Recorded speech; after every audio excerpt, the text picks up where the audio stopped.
देखिए षष्ठी और सप्तमी विभक्ति का जो होता है, जो षष्ठी और सप्तमी विभक्ति होती है वो दोनों का एक ही नियम होता है। देखिए क्या होता है, जैसे पहला नियम होता है इसका यतश्च निर्धारणम, मतलब जिस समूह या समुदाय में से जब किसी एक को अलग किया जाता है तो उस समूह या समुदाय में षष्ठी या सप्तमी विभक्ति होती है।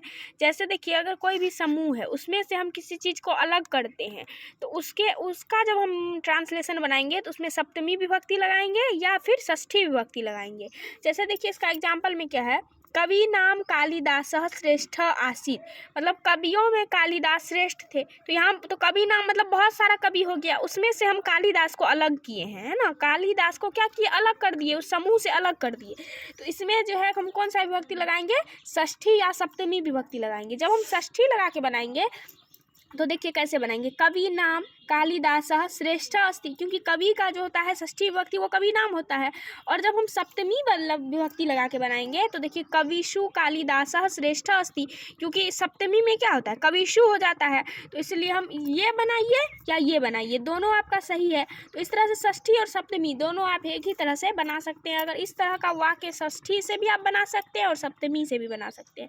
दूसरा देखिए क्या होता है, षष्ठी चनादरे, जिसका अनादर करके कोई काम किया जाता है उसमें षष्ठी या सप्तमी विभक्ति होती है। अगर हम किसी का कुछ अनादर करते हैं और उसके बाद कोई कार्य करते हैं तो उसमें भी षष्ठी या सप्तमी विभक्ति होती है। जैसे देखिए क्या है, रुदता शिशो माता जगाम, रोते हुए बच्चे को माता छोड़कर चली गई। ठीक है, तो देखिए षष्ठी से भी बनाया हुआ है, सप्तमी से भी बनाया हुआ है। षष्ठी से बनाए हैं तो रुदता शिशो दिए हैं, ठीक है ना। और अगर हम सप्तमी से बनाते हैं तो रुदिता शिशो देंगे, क्योंकि ये जो होता है षष्ठी विभक्ति शिशो का ये होता है शिशो। और अगर हम सप्तमी में बनाते हैं तो ये देखिए शिशो हो जाएगा इसका। तो दोनों में बस यही अंतर है, आप ऐसे भी बनाइए या ऐसे बनाइए, दोनों आपका ठीक है।